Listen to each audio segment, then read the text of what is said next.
It's hot. I mean, it's hot. It's 94 right now, according to my thermometer on my uh, computer. And it's going to be 100 before the day's over. And it's going to be 100 for the next couple of weeks. But we're going to try to talk about some cool things as part of the Tulsa World Scene podcast slash video. I'm joined here by the lovely and talented Grace Wood. Hello. Our other colleague Jimmy Trammell is on assignment, and he will not be joining us today. But he did leave us some things about which we can talk. So, since it's hot, water is at a premium, and not only for us, but for the wildlife creatures that I've become very fond of sitting staring out at my backyard for the past 3 years. Grace, you have something to do with water, I believe, for this coming Saturday. Yes, I do. My story for this Saturday will be all about outdoor water features for yards and gardens. I spoke with a landscaping and fountain expert at Southwood Landscape and Garden Center. And I have to say, it was probably one of the most serene and peaceful interviews I've ever done. We were outside, like surrounded by these fountains in the shade, and just the sound of the running water was so nice. It made me wish I had my own fountain running next to me all the time while I'm working at home.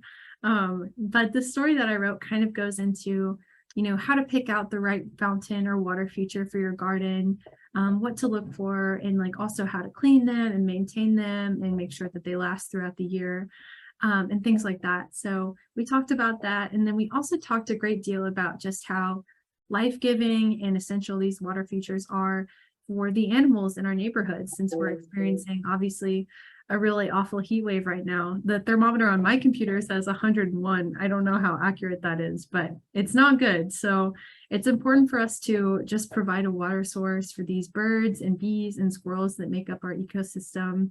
So, water features do more than just, look and sound pretty. They can really benefit plant and animal life too. So that's a really important part of the conversation I had with the landscaping expert too. So you can pick that up this Saturday in the Tulsa World.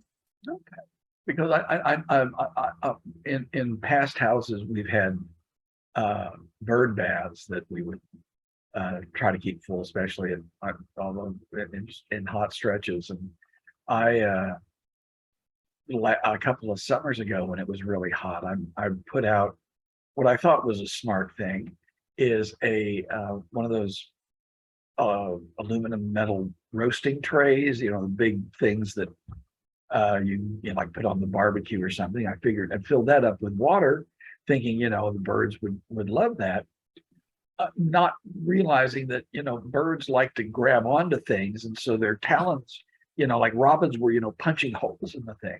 So the first bird that got in there got some water and then punched holes in it and just ran out. So oh my gosh. best laid plan. Obviously, I haven't thought this through, but I know of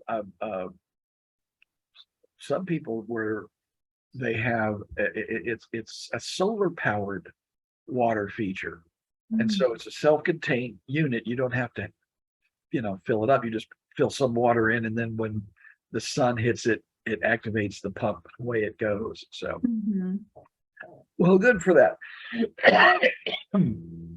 One way to keep cool is to, of course, go to a theater or take a drink of water. Very important. Very important.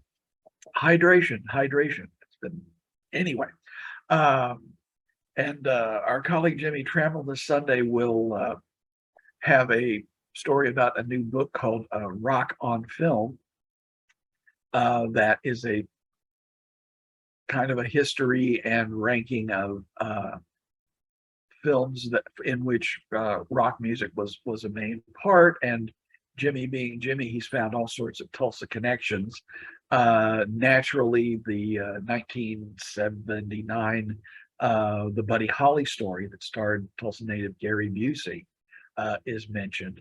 Leon Russell gets a few mentions for his role on Joe Cocker's Mad Dogs and Englishmen tour that was filmed and also made into an album, as well as being a member of the Wrecking Crew, which was the group of Los Angeles session musicians that played on everything from, Frank Sinatra to the Beach Boys, in addition to Leon Russell, who I think at that time was still going by his given name of Russell Bridges. Glenn Campbell was one of the guitarists used. Hal Blaine was the drummer. Just an incredible collection of Carol Kane was the bass player and also guitarist. It's an incredible array. They played on most of the big Beach Boys things. That, as I said, they played on everything. So look for that for this Sunday. And speaking of rock, are you? I'm sure that even you, Grace, are familiar with the band Queen. Yes, I am familiar with Queen. What about Queen do you know? I know some of the greatest hits. I wouldn't say that they're like my favorite rock group, but I definitely know a good deal of their songs. I know a little bit of their story because I saw the biopic that came out a couple years ago.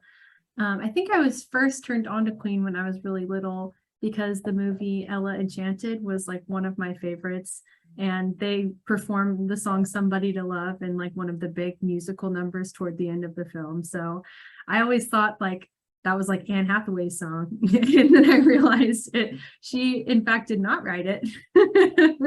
So that's kind of how I got turned on to them. But right. Yeah, Well, awesome.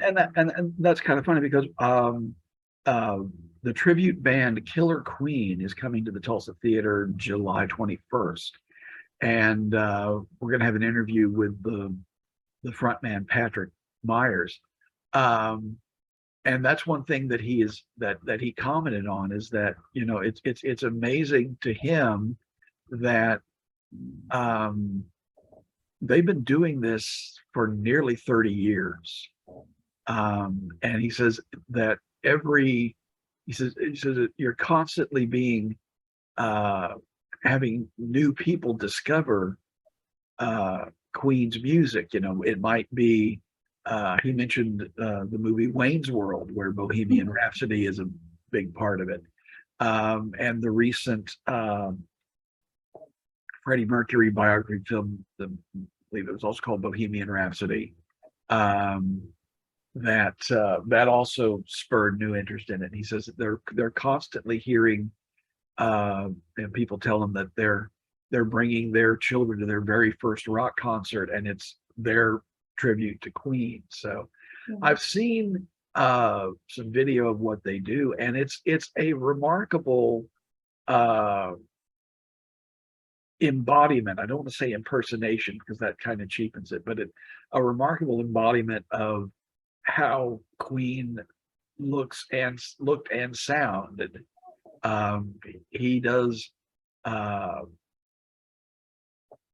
as close to an accurate Freddie Mercury voice as you can imagine.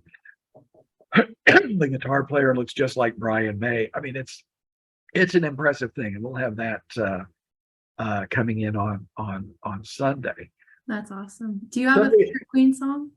My favorite Queen song? Oh my. I've always liked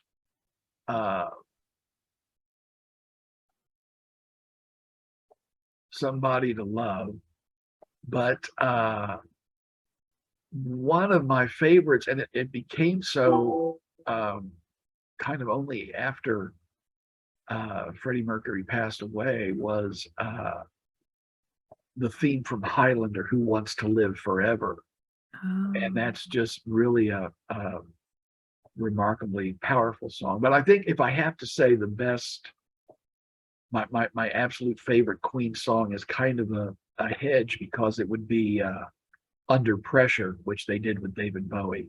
I love that one. Which is about as perfect a song has been put out. So Totally agree. I love that one. all right. Well, another thing that we've got for this Sunday is the Celebrity Attractions is bringing in the Broadway production of Anastasia, which is an adaptation of the 1997 animated film, which I think Grace knows the way you're reacting there. I love Anastasia. That was like that movie and the movie All Dogs Go to Heaven. I would watch almost every single day as a child. Well, that's I marvelous. I love that movie so much. So much great music. It's so good. Well, I'm not sure. I unfortunately I've never seen the film, but I'm not sure how much. I know. Really? Come on. I You I should I watch it. I have no children, so it's kind of, going into animated films always felt kind of strange. But Right. anyway, you get odd looks from the parents. But anyway, Yeah. uh, the Tulsa run is also going to be kind of unusual in that the the nominal lead, an actress named Kyla Stone, is taking a couple of weeks sabbatical to pursue another project. And so we're going to have one of her understudies in the lead role, a woman named Madeline Kendall, who we interviewed. And Kyla Stone was the first African American actress to be cast as Anastasia. And Madeline will now be the first Asian American to play the role. The cast is very diverse, and she's made the comment that the young actress who plays the young Anastasia in the opening scene is also of Asian heritage. And so for her to play the young Anastasia and Madeline to play the adult kind of has that, continuity that she thinks is interesting. And as she says, she's done it a few times in the past, but this is the first extended run I think that she's done. That's And so she said that but when she has done it, she always gets comments from young viewers saying, that they were so happy to see, quote, a princess who looks like me on Oh, stage. So that's awesome. that's a sweet thing. So Are you gonna go to the show? I have it on my schedule, but we may, since it's so important to you, we may have to discuss that. We'll see what things might come I up. mean, I'm open to Okay. it. All right. Well, let me see. That probably covers a lot of what we we have on our plate.